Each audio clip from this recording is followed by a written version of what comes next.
Boom. Hey, this is Buddy Levy, and you're watching the Break It Down show. This is awesome. I've been waiting for a long, long time to have this. You gave me so great. You gave me an advanced copy of your book. Here's the link for everybody. Just take a look at this right here. If you want to get a great book, Empire of Ice and Stone is awesome. It's just in time for Christmas. You guys, let me just tell you right now, the story here is bananas. You're not going to believe it. It's an instant movie. As soon as you read it, you can be like, how in the world did these people survive? Right? It's just such a crazy thing. How did you come across the story? Well, hey, thanks, Pete, for having me. I really appreciate it. Yeah, the short version is that when I was writing Labyrinth of Ice, I actually came across this story. And to get to the first Arctic book that I did, and I'm actually in the throes of a trilogy now, which is great. This is Empire of Ice and Stone is the second one. I was traveling in Greenland in 2003, and I met this Norwegian woman who was an adventurer, and she told me about Fridtjof Nansen, the great Norwegian explorer. And that, coupled with having grown up with a father who was he was a Nordic ski racer who competed in the Olympics in 1956, and he also traveled in Scandinavia in the 50s. And he was always telling me these stories about how tough the Scandinavians were. So I got really interested in Arctic exploration. And when I was doing the research for Labyrinth of Ice, which came out in 2019, I bumped into this story, and I just had the good sense to file it away somewhere, like I got to come back to this. And then when I finally tidied up Labyrinth of Ice, I opened the files and started reading, and I couldn't believe how amazing this story. I mean, it had everything that you want in an adventure tale. Yeah, it does, and I want to get into it, but I have to cover this cat that they had. So there's this whole odyssey, and it's crazy, and we're going to talk about all that stuff. But along the way, and we're talking over 1,000 miles of journey and struggle, and people dying, and they got this kitty cat, and this is not like a full on cat. This is a 1 year old cat, right? If I remember correctly. Right. There's a lot of as the expedition members are assembled on this ship, the Karluk, in and about to depart. There was a lot of lore in those days, and mariners liked having a ship's cat on board, not only because they would eat rodents, which could chew ropes and line and get into food and everything, but they also had a lot of superstition about ship's cats being good luck. And oddly, black cats were known to be better luck. That sort of mythology has changed. Oh, there's Nigeraurak. And so, Yes. one of the members, it's funny because the expedition leader, Wilhelmer Stephenson, they asked him if they can get a cat, and he says, no, the cat will get eaten by the sled dogs, because they have like 36 sled dogs on board. And one of the members, he sneaks off onto the dock, and he snags this kitten and tucks it away in the steward's quarters and stuff. And then this cat ends up having an amazing odyssey. And I keep coming back to the cat because the cat may in fact bring them some good luck in the end. Yeah, it's because you do constantly go back to the cat because there's a little kid A on this couple, yeah. adventure, right? And so you have all these different things where you're like, man, you're trying to survive, and you got to bring like the dogs you get because the dogs work and everything, but just kitty cat, like, hey, we have to make special accommodations for this thing, and it's just it's crazy. And who thinks about a cat surviving on a sheet of ice? It's Yeah, just no kidding. I mean, it's really remarkable because they once they're we're getting a little ahead of ourselves, but it's okay. yeah. Once there are members that are having to move across the broken, ruptured ice floes, they tuck this little kitten into a specially made bag that is lined with furs, and it has a drawstring top so that they can feed it through there, and it gets strapped to a sled, and it's just jostling along for 150 miles. It's like, what? It's really great. And Yeah. also I think the cat provides some in these harsh environments. Like you mentioned, there's two Inupiat children, Helen, who's 11, and Mugpi, who's 3. And having some domestic normalcy in these situations is actually kind of a tonic. It Right. makes people calm to be able to pet a little kitten, because as you say, the sled dogs are kind of gnarly, snarling workhounds, and they're not exactly pets, but this little cat goes on one hell of an adventure. And I suppose the other thing to say is if this adventure happens, it's going to be a very, very long time, and you're living like on the ship or on the side of the shore or wherever they end up being. And so having the cat there is great. One of the a guy we both know, Andreas Rencendez, wrote about a ship that purposely sails east to west across the Pacific, which had never been done on purpose in recorded history. And the rats, they had a special 24-hour guard because the rats were starving like they were, and the rats were trying to chew their way through the water barrels, right? And so Yeah. that's like having a cat out there reaping and taking out rats is a helpful thing. So when you look at like the planning part, like of course they had a cat, right? You need to have a cat on a ship.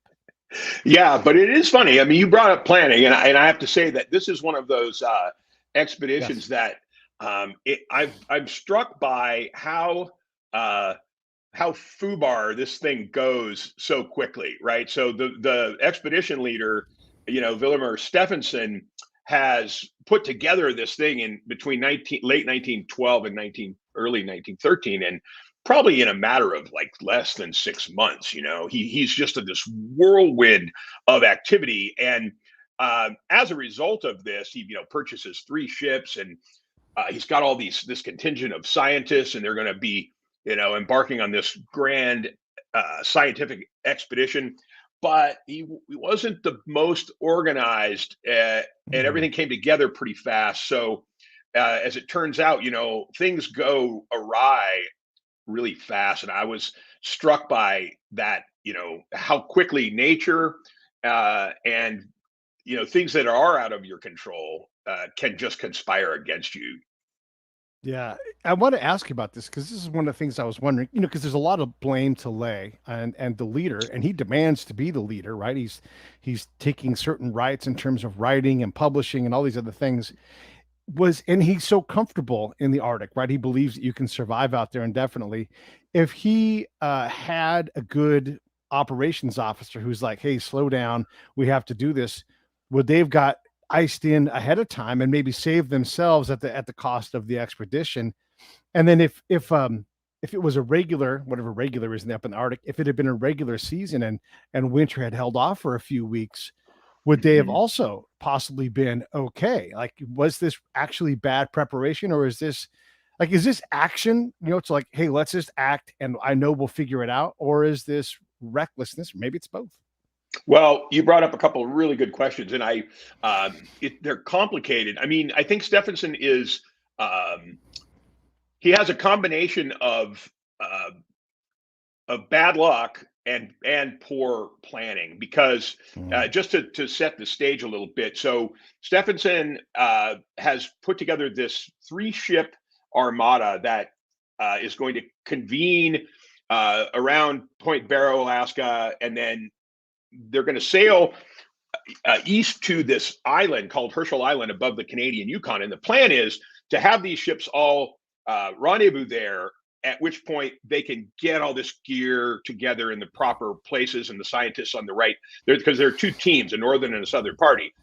Well, Stevenson ends up sending everybody off at the same time, but the wrong members of the ships are on the wrong members are on the wrong ships, Right. and also much of the gear is on these different ships. And so there becomes this refrain where some of the members who record their diaries, Stephenson kept saying, "We'll sort it all out at Herschel Island." Well, as it turns out, the ships get blown apart in a big storm in August of 1913, and they never make it to Herschel Island to sort anything out. But I think you're right in the sense that about having an operations officer. I mean, it was an unusual expedition in that, let's say, there's usually like a supreme commander, and even if it's not a military expedition, there's one person who's in charge, and so in this case, we've got the expedition leader, who's Villemur Stephenson, a scientist, not a mariner per se. And then he hires to captain the Karluk, which is the flagship, this really reputable master mariner named Robert Bartlett from Newfoundland. Brigus, and Bartlett comes highly recommended by Robert Peary. He actually went with Robert Peary to the North Pole, and Bartlett is this celebrated ice navigator, right? And so on the ship, it's sort of like you'd think that Bartlett's word is the law, but because Stephenson is the expedition leader who has hired Bartlett, you have kind of a dual presence at leadership at the top, at least at the beginning. Now, the way things work out, they're not together for very long, as it turns out. Yeah. It's one thing to be audacious and put this thing together, kind of going back to this earlier conversation that we're having right now. But it's another thing to go, man, you know what? When people go north, they die a lot of the time. Maybe there needs to be a little more caution. Is he just too bold for his own good? What do you think is his character flaw that really undermines this mission?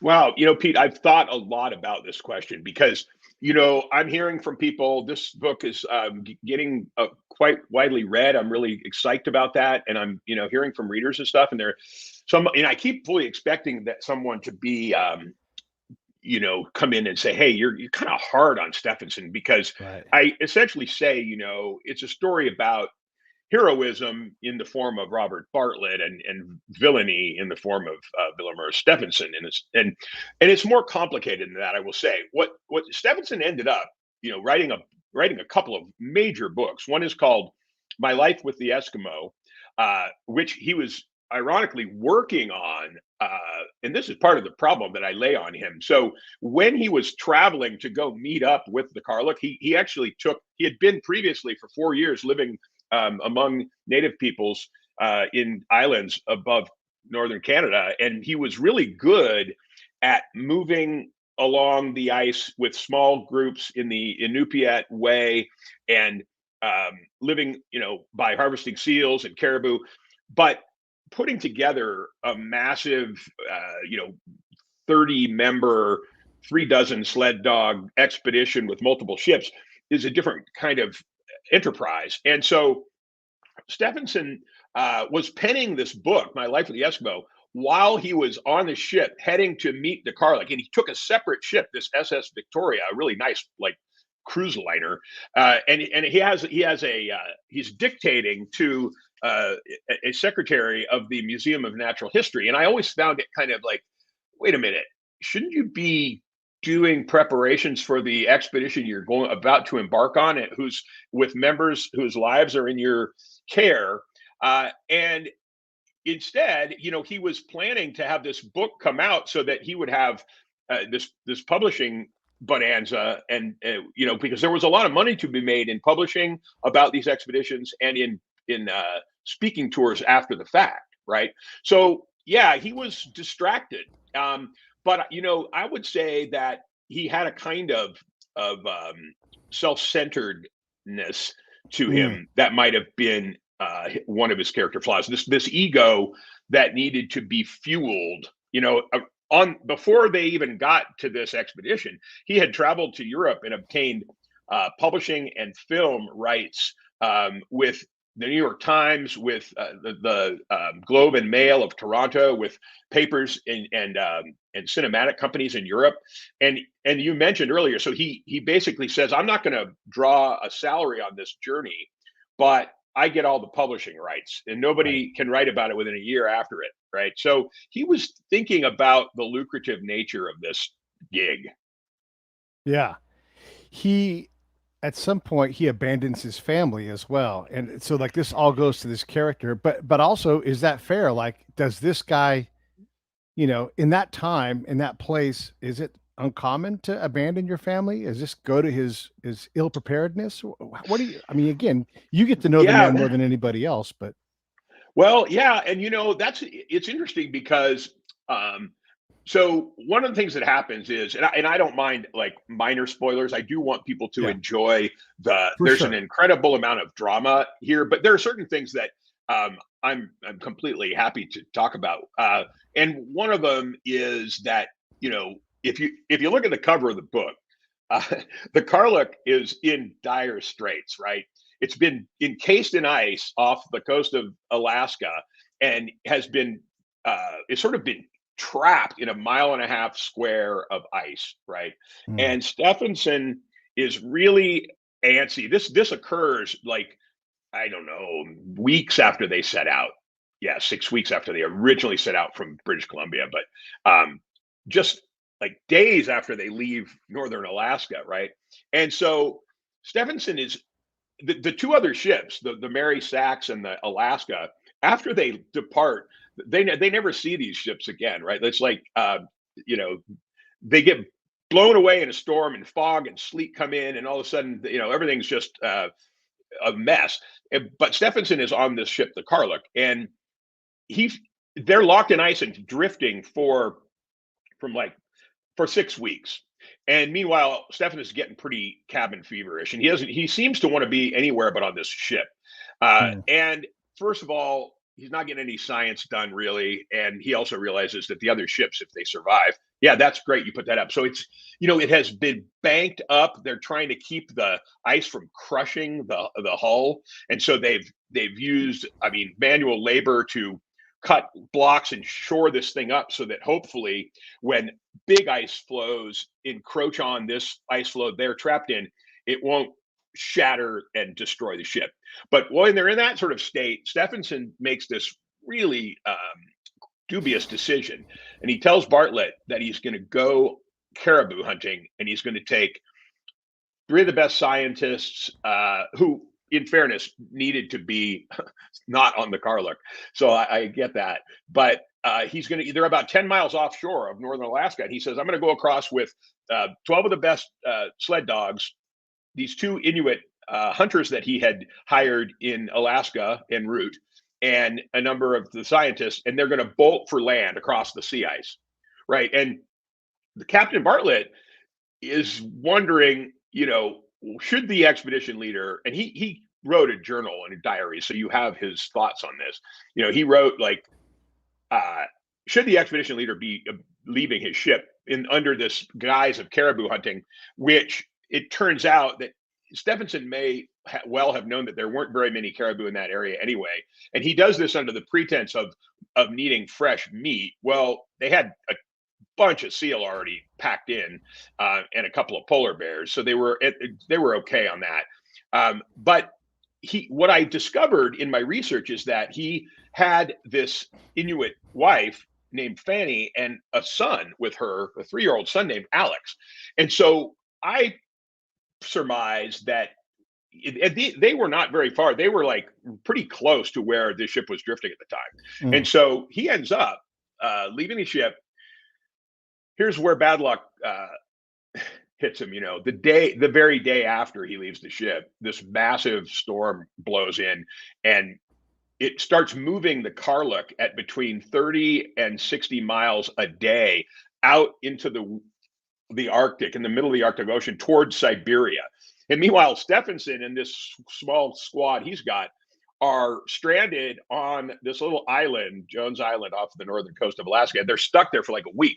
And when the fog lifts, I always love this scene, when the fog lifts, Stephenson is just staring out there like, dude, where's my ship? Like, it's gone. And it is gone. And so he even builds a driftwood observation tower, and 15 feet tall, and stands up there peering through binoculars to confirm that the ship is gone. So he waits until the ice, he's stranded on that island because there's open water between him and land. And so he has to wait until it freezes up again, and then they're able to cross the ice. And meanwhile, so I end up leaving Stephenson, and he's going off to go see his secret family. And then I go with Bartlett and the members of the Karluk, and cut back and forth between what Stephenson's doing or not doing, and what Bartlett, my main concern then, and for the reader, is the experiences aboard the ship, and then afterwards, invariably, when things go really wrong and the ship gets crushed. Yeah, and I don't want to give any spoilers out either. This is I was trying to talk about the nature of the person, because there's an incredibly resolute and survival. Like, this is a person who does things and you're like, you're just impressed. Like, if he hadn't have led this expedition, and he continued to do his small scale things, we probably wouldn't know who he was because we don't remember these kind of people. But when you read about him, you're like, oh my gosh, this is an incredible dude who's doing impossible things. Wow. But then you have you know, it's like when you're so good at living on the edge, you think that there's no edge and you just can continue to do things almost recklessly. Yeah, and I have to say, I do give Stephenson credit for his scientific work and his doggedness. He ends up retrofitting. He discovers the other two ships have survived, and Right. there are still members, and he is able to cobble together these the northern and the southern parties, and so there's another leader of the southern party. But then, what I think where Stephenson sort of fails is that he doesn't do very much to try to find out the fate of the Karluk, Yeah. and as opposed to what the Herculean efforts that Captain Bob Barlett goes to save the members of the Karluk, which is, so to me, that's one of those inexcusable decisions that colors every aspect of him. I Right. actually did a podcast a couple of weeks ago with Stephen Ranella, the Meat Eater, and he's a huge Stephenson fan. He was grilling me about how, like, he, even though Stephenson bailed on the Karluk, uh, his ability, like you say, his ability to survive on the ice with very little is impressive. There's no question about that. It's just that he wasn't a great CEO. Yeah. you know, No, I you think know. that's the best way to look at it because he is a fantastic vet. He's like, there's a job to do here, and it seems callous. Like, those folks will figure it out. They've got a good guy in charge. We're going to get back to the mission at hand because that is why I'm here. And it's Yeah. like, okay, well, that is a way to do it. And then also, what else could he have done? I mean, like, it's Well, just so like, there's a couple things you're right. He was really practical, and I make the case that because I talk in the early part of the book about his upbringing and how he was like a shapeshifter. Actually, he was really amazing. Like, he got thrown out of college in North Dakota for he was actually substitute teaching. When he was supposed to be in class, he was so smart. He was incredibly, he grew up in a yeah, one-room schoolhouse in North Dakota, and then he got chucked out of college. But he just applied to University of Iowa, ended up finishing his degree within a year, and then he got accepted to graduate school at Harvard. He was a genius, but he was able to. He wanted to go study in Africa, and he spent about a year planning. And then he found out about this other expedition, and immediately he's like, "Well, I'm going north." He didn't. He wasn't scared. Like, he was mm, intrepid. But also, I think that you said, what else could he have done? He was kind of manipulative, because when he got back to land, and this expedition was financed by the Canadian government, and they were spending a lot of money, right? And he had a sort of a blank checkbook, right? And so he also knew that where mail left from northern Canada and and Alaska, and he's like, well, I think I'll delay telling them what's going on, telling the Canadian government, and then send this information in this letter about the Karluk, what happened, because by that time it's winter and there really is nothing you could do until the next season when the waters become navigable again. But he waited pretty long, and he knew that by the time he ever heard back, he was already going to be off on his own ice adventure, and he was just going for it. he's going for it. Yeah. Yeah. The one of the things that's, and again, let's not get into the what happens because there's it's there's some people who live, there's some people who die. We'll let you guys read the book, and really seriously read the book. It's fantastic.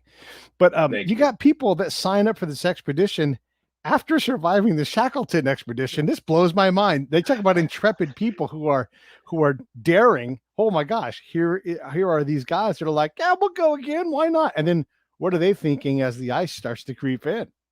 Yeah, I mean, I'm glad you brought that up, because the cast of characters on the ship that I end up spending most of the book with, are really fascinating group, and they range from, you know, uh, the cook, uh, the firemen who keep the boilers in the steamship going, to regular seamen.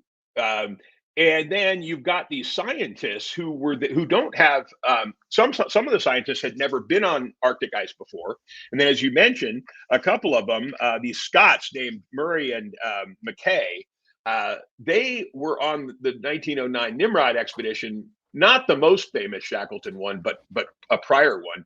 And they learned kind of the Shackleton method of man hauling, sleds versus using dogs. And and it's really interesting because, so you've got this mix, and then you've got this Inuit family that Stephenson had hired, a man named Karluk, his wife Kiruk, and then these two kids, Helen and Mugpi, and then another young hunter named Kadektovik, who all figure into this story really prominently.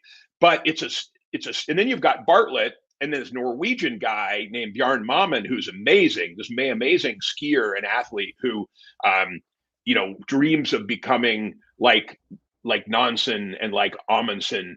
And you have his diary survives, and it's just a remarkable document. You get all of his internal thoughts and fears and dreams too, and he's really honest.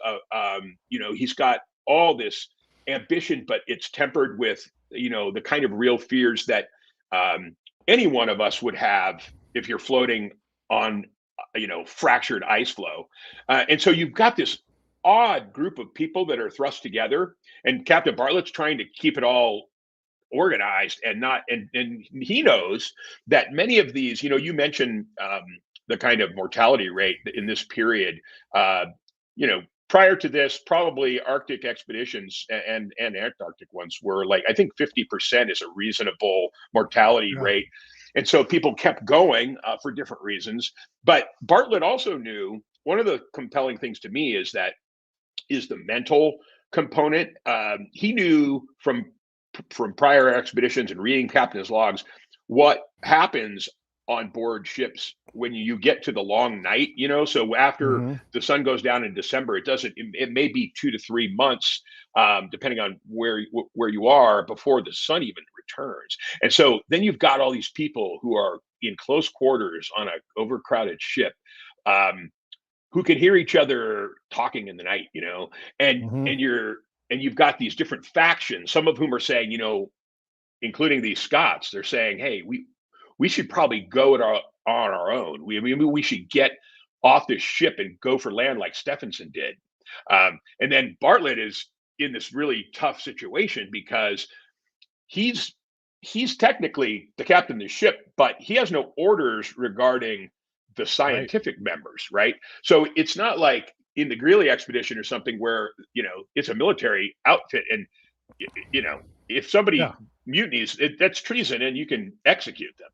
Bartlett doesn't have that authority, and he's also he's a reasonable person. So there's a lot of they get into trouble, and certainly I've already mentioned it, and you can sort of tell from the cover that the ship does ultimately get crushed, and that's kind of when things get real, and when things really begin to kind of escalate. It's like, because now it's absolute survival on ice. Right. It is shocking, like when you read the book and you realize just how fast ice moves and how powerful it is, and like how fast it sets in. I mean, there's times we have to act in an instant, and they're doing these incredible feats to get across a very short amount of water that's quickly going to become impassable. And then there's other times when their ice is so tight around them, they're like, how do I get beyond this obstacle? Or it's wild how powerful the ice is. And ice it's actually a big character in the book. Oh, I'm glad you brought that up and look at it that way, because I look at the ice exactly as a character. It is it's unpredictable. It is violent. It also has this incredible beauty to it. William McKinley, who's a Scottish mathematician who came along, and he records the ice in these beautiful passages. And also, I'm really glad you're illustrating that image, Pete, because a lot of people, they think of polar ice as this like giant ice rink, that's flat and Right. you can just cruise across it. And where these massive flows that are being propelled by wind and current, where they come together with other flows, they create these things called pressure ridges. And this is an example of one, and there's images in the book of even bigger ones. They encountered pressure ridges that were up to 100 feet high that they have to hack their way through with pickaxes, shovels, and cut like a switchback trail up through these gigantic pressure ridges if they're going to make it to this place called Wrangel Island, which is 100 miles above northern Siberia.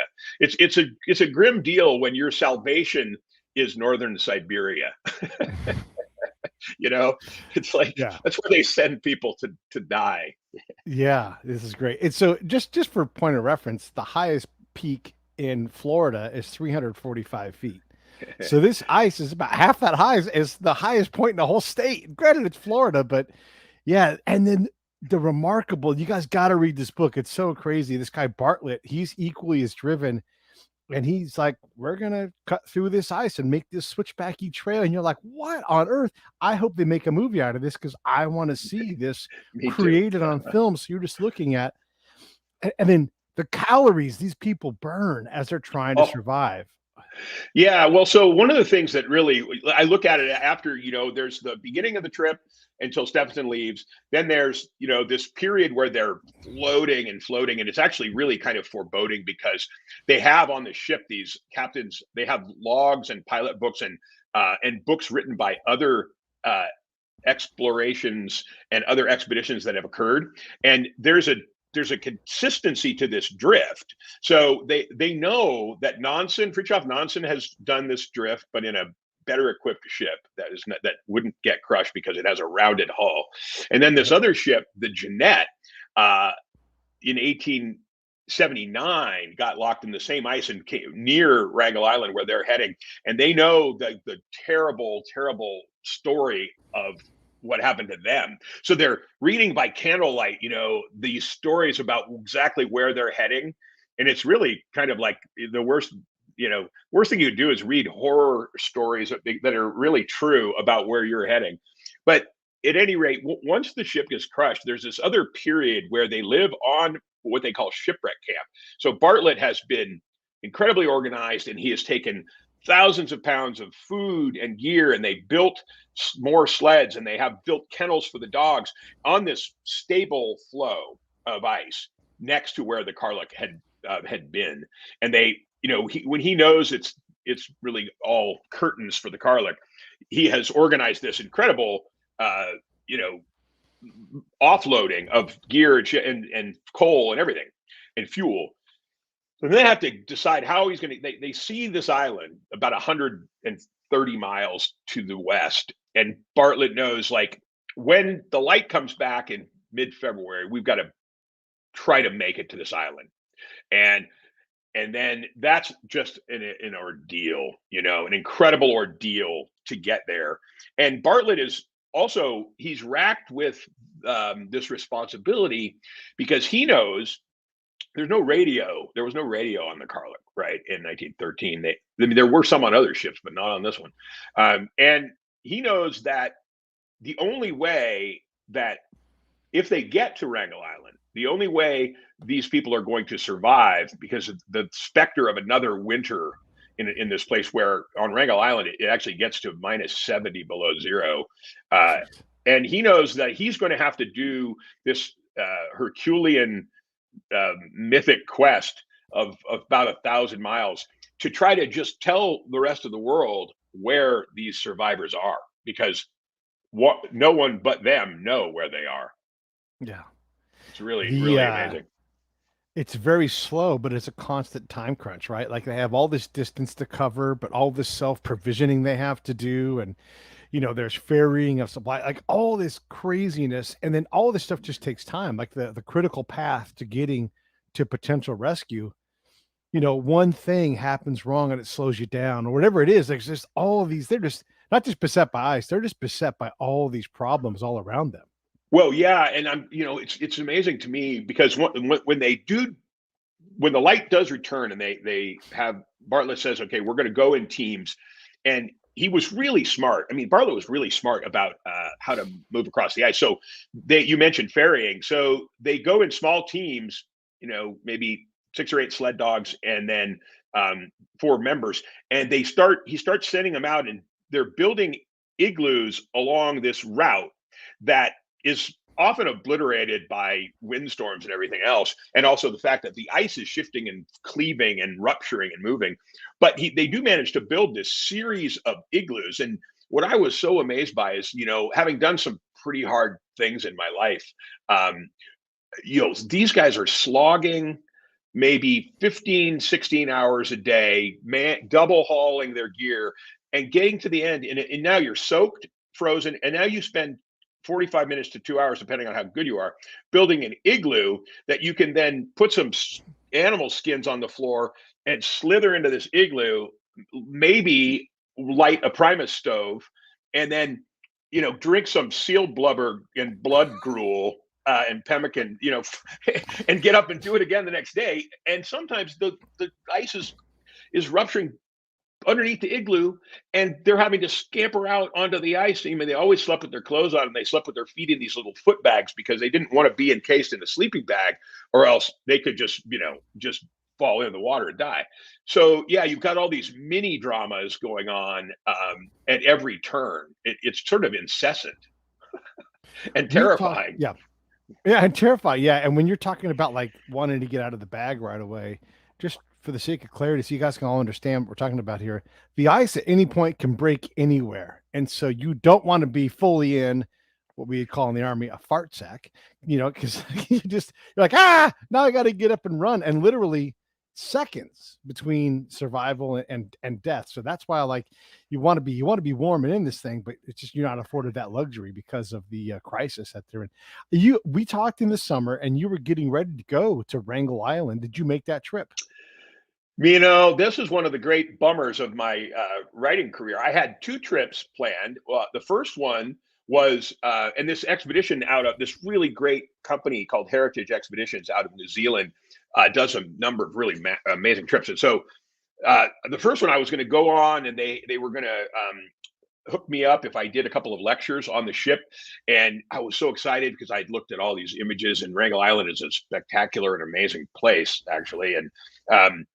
And then the pandemic came around. Well, that was when I was doing the research and writing it. And then I finished the book and kind of was bummed out, but there you go. And then I was ready to go this summer, but there's a little hitch, which is that Putin invaded Ukraine, and Wrangel Island is considered, though this is kind of controversial at the moment, is considered Russian territory. And I will say a couple things about Wrangel Island because it's really cool. Anyone out there watching or listening could Google it. It's an amazing place. It has the largest denning population of polar bears in the world, and the largest breeding ground of Pacific walrus in the world. And those things are both really ironic because when the people make it over there in this story, and they land there, you'd think that there'd be this wealth of food, but the timing isn't exactly right. So the walrus aren't in there yet. And then the seals are offshore quite a way. So it's really hard physically to go get the seals. And the polar bears are out on the ice eating the seals. And so they have to do all this amazing hunting. But yeah, I wasn't able to go also because of that. And so, I did the best I could. And just for point of reference, I'm looking on the map here. Wrangel Island is about the same latitude as like Prudhoe Bay, and this is not gentle country at all. No. And, and just below Wrangel Island, in northern Siberia, I have a note in the book somewhere, and I discovered this fact that there's a couple little towns that are the coldest permanently inhabited places on Earth. So yeah, these guys, luckily for the people who make it to Wrangel Island, it doesn't have trees on it, but it has driftwood, right? So wood from other places, from many, hundreds of thousands of miles away, hundreds and thousands of miles, not hundreds of, wash up on the shores. And so the members who make it to Wrangel Island are able to build fires, which is, keeps them alive. And then they make a couple of these daring forays back to shipwreck camp to try to get more food, because they can only carry so much with them. That's one of the challenges, is there's only so much weight you can bring, on these sleds. And so then, yeah, the time on Wrangel Island, to me, is probably the most, and Bartlett's journey, I'll call it, Bartlett and Kadektovik's quest, are sort of the most dramatic. And when the members are on Wrangel Island, you get this strange kind of Lord of the Flies situation going on, where Bartlett had instructed them to sort of set up camp in a couple of different places so there'd be more room to hunt, and then periodically reconvene with one another and share food. But it ends up that by the time they get to Wrangel Island, many of the members are in pretty dire condition. And I'm talking about, frostbite, hypothermia. There's this mystery malaise that they get, and swelling sickness where their limbs are bloated and they have nausea. And, they don't know whether it's the pemmican that they're eating, which, is the Arctic staple of like dried meat and suet and berries.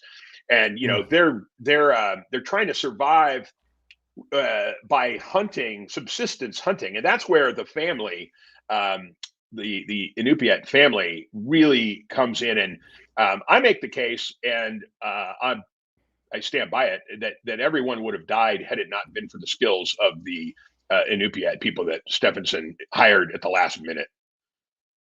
Yeah, maybe one of the best moves he made, because I don't want to say that they're not bothered by this, but they're definitely better equipped. Every time there's something that needs doing, these people are just working and saving people, and they know when there's a risk that's not worth doing, and then they're like, no, this risk we're going to take.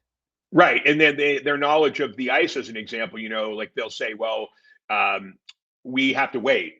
We can't move until that ice has knitted up and it's colder. But also, yeah, the industriousness on Wrangel Island is just amazing to me.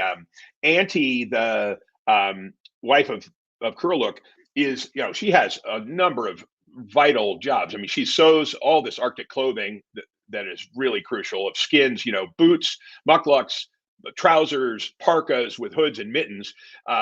She is incredibly efficient skinning seals and cooking every part of these seals that they get. And also the kids, they devise some really innovative hunting techniques. Like the little girl Helen, put seal blubber on the end of a feather quill as kind of a hook, and she puts that on a sinew string and chucks it out there where seagulls are, and the seagulls will eat that and it gets stuck in their gullet, and then she drags it in, and now you got seagull soup, And then they also, Auntie, who is Karluk is her name, the woman seamstress, like figures out how to use her Arctic clothing sewing needles as hooks, and she finds these 12-inch or so tom cod, these polar cod, in these creeks, and she ends up, jigging for them and snagging them and getting hundreds of them, keeping them alive. It's incredible. It is incredible. It is incredible. So you grab a hold of all of these diaries. So do you know the basic story? I mean, you probably know the basics of it, but like, do you know who lives, who dies? And then when you start digging into these different log books, how in the world do you sort out how you're going to tell this story and how you structure it? I think you did a great job, but how do you get there from where you start? And wow, Pete, that's such a great question, because that's I think I'm getting better and better at it with every book. But I have this wealth of material in these diaries. And so what I love about the last few books that I've written, and it was the same to a degree with my book Conquistador about Cortez and Montezuma, but you only kind of get one side of that story. Cortez Spanish side. But here, what's so cool is that you've got these diaries, right? And they record their innermost thoughts and also because it was a scientific expedition, they did have some equipment. And so what's really great is that you're able to get like what temperature it was on a particular day and how much the wind was blowing and where they were. And they're really I mean, these guys were writing in their journals inside of igloos after 15-hour trek. And it's in William McKinley, the Scotsman, and Bjarne Mammen, and then a number of other ones, including Bartlett. So the tricky, what I try to do is find the quotes that really bring character to the fore, like, not only what happened and the kind of chronology, which is crucial, but to me where it gets interesting is using the actual things that people wrote and having that express who they are and how they make decisions and the kind of character they have. And and that's why, I mean, if you at the front of the book, I have these two sort of dueling quotes, because this book is a bit about two men, essentially, Bartlett and Stephenson. And the quotes are, Bartlett says, "Call it love of adventure if you will, for as long as there is a square mile of this old earth's surface that is unexplored, man will want to seek out that spot and find out all about it and bring back word of what he finds." And right below that, I have Stephenson, who says, "An adventure is a sign of incompetence." And it's funny, that is very ironic, because ultimately this thing becomes a grand adventure that may in certain respects been a result of his incompetence. But yeah, that is the fun part, and the challenging part is pouring through thousands of pages of documents, and some of it is handwritten, which is really gets hard. Luckily, thank goodness, this guy William McKinley had stellar handwriting, and he wrote a couple of 300 pages in small single space. And so you're looking for these nuggets where they say something that is very revealing. And what's cool too, I just have to add, is that in a way you've got this weird thing that's kind of like a Survivor episode, because they have those on the fly voiceovers where they're talking to just that one person and he's saying things about the other people on Survivor. And in this book, they're very honest about each other. And so you'll have this Norwegian guy, Mammen, writing, I think these two Scotsmen are planning a mutiny, actually. And they've asked me 3 times if I'll go with them. And the last time I told them, if they ask me again, that's going to be the end of it. We're going to have words. And so you've got these and Bartlett Mammen is this strapping, buff Norwegian guy who's like, listen, don't bug me. I'm with Bartlett. He's my guy. And then, so there's just a lot of brutal honesty about the other members. And sometimes, there's sniping and jealousies. But the other thing I'm amazed by is how Bartlett manages to, how people ultimately do come together. In addition to this book being terrifying and about hardship and survival on the frozen seas and frostbite, possible murder, starvation, and a dramatic rescue attempt, there's also, selflessness and sacrifice and courage and real human tenderness at times, which, these people are in dire straits, and you see the true nature of people come out. Yeah, no, I love it. Here's the cover of the book for everybody, by the way. Oh, I'll take the link out for a second. I And, love that. you see the Karluk there. And it's funny, this story, man, it is so great. I'm so glad that you told this story, because it shows it shows how impossibly tough and resilient man, and I mean mankind, can be, when they choose to take on a challenge, and then they're thrown all these adversities, and there's the will to live and what they do for one another. You're reading these things, it's got to be powerfully emotional. I mean, if I'm writing in my diary and I'm doing, and on this adventure, I'm like, I may not make it. So there's some housekeeping I have to do on who I am, where I've been, my family, in case they read this thing. It must have been heartbreaking to read that stuff. Oh man, yeah, there are times where I got very emotional, because you get to know these characters, like you're living with them for Yes.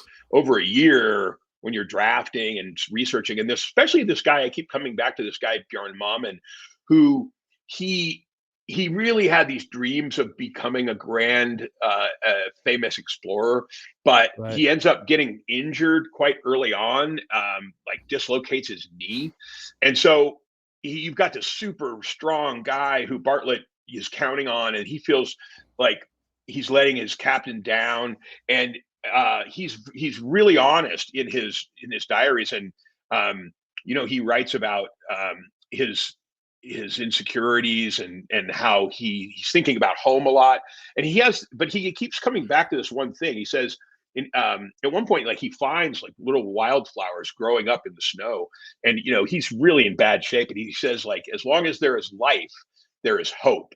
And a number of the members, including William McKinley, the Scottish school teacher, they kind of cling to this notion that as long as there is life, there's hope, and not to give up.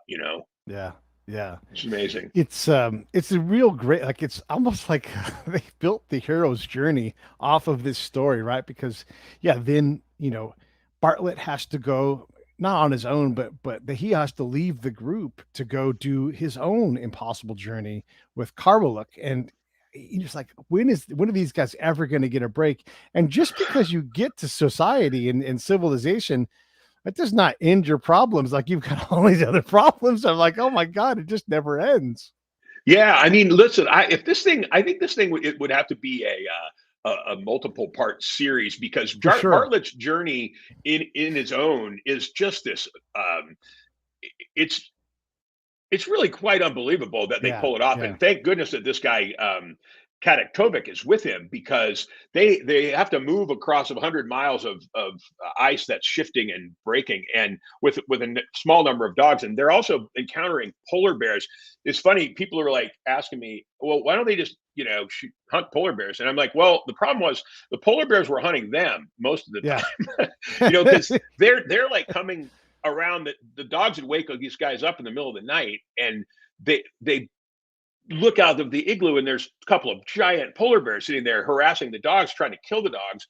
And so Yeah. then it's more about like protecting themselves. Plus they're killing seals, and they're dragging seals along in their sleds, and the polar bears, that's their main food source. So they're just got this scent trail for miles. They're just being stalked by polar bears. Yeah. But Yeah. you're right. Bartlett has to make that really hard decision, to leave the rest of the surviving members behind and go to get help. And that quest is one of my. I mean, it's probably it was my favorite part in ways to write, because Yeah. it's really hard, and you do encounter some fascinating people along the way who help them. And the whole goal is, can they make it back to Alaska, where Bartlett can then get news to the world about where the survivors are. Yeah. And time is of the essence. There's no time to dawdle. And then you have the maddening thing. And I don't want to spoil the book, but in the time that it was, just because you get to civilization doesn't mean someone's like, sure, let's use my boat and let's go get people. Like, it's far from that, and just the anxiety he must have felt of being safe, right? Right. And unable to move as quickly as he needed, because it is just impossible to do so. Well, yeah, you're absolutely right, and there's so many different impediments too, because there's no way to communicate. I mean, there's one telegraph station like at the bottom of this place called Anadir, Emma Harbor, but that's like hundreds and hundreds of miles away. And Bartlett knows the only surefire way is to get back across the Bering Strait if he can. But you're right, time is of the essence, because there are only certain periods when, especially in 1913, when there was open water Yeah. to get across, right? And so you have to nail that timing. And so, yeah, there's all this anxiety that Bartlett feels, and responsibility, and also the unknowing about, like, have these people managed to survive on the limited resources they have. And you do a hell of a job creating that, in your writing. I mean, if no one's told you, just that Oh, part of the thanks, man. book, because you're just like, oh, like, is it going to happen now? Is it going to happen? Like, when are they going to be? Oh, and it's just, we lose track of how challenging the world was. This is 100 years ago. This is Absolutely. not like, there's not probably anybody alive, maybe a couple people in the entire world, but you know, this is around the time the Titanic sunk. We know a lot about that, but there's no plastic. There's so many things that don't It's exist. right. You I know? mean, yeah, it's amazing. I was thinking about this earlier today, actually, like what was happening. As you mentioned, that the Titanic has gone down just in the year before, 1912. And so that's on everybody's mind, actually, because if that ship uh, can go down, then a 129-foot wooden hulled brigantine, Yeah.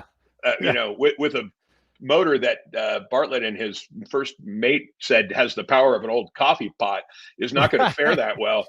And then, like, I mean, listen, the Model T is only just about come out in, I think, 1908, and Orville and Wilbur Wright have taken flight 10 years earlier. I mean, but it's a time of inquiry and study, and that's why this was a scientific journey. Like the North Pole had been bagged supposedly by Robert Peary just in 1909, and Bartlett, incidentally, was on that expedition with him. He made it to within 150 miles of the North Pole. But yeah, you're right. Like it's a it's not that long ago, but in terms of technology and communication, people were just more cut off than we think about now. You could sort of just pull out your phone and figure out where you are in the world. Yeah, and so there's one more thing I wanted to get into real quick, and I'm on memory here. I didn't have a chance to review that part of the book, but part of the rescuing is a ship built by a guy named Matthew Turner, if memory serves. That guy's shipyard is in my hometown, Benicia. No way. Yeah, I Yeah, didn't know that. yeah, yeah. I'm glad you brought that up, because at least so far as the there's some really amazing ironies that occur, and one of them is just I couldn't even believe it, because um, uh, so at a certain point there's going to be a rescue attempt made, and there are some really cool ships that are brought to bear on this, including one called the Bear, which it turned out was a ship that figures prominently in my book Labyrinth of Ice, because the Hmm. Bear is used to go and try and find the Greely survivors up on Ellesmere Island, right, between Greenland and Canada. And so then you've got this other really cool ship, the King and Wing, that's a walrus hunting ship, and a couple other ones. One's called the Corwin. And so you've got this like, will they make it?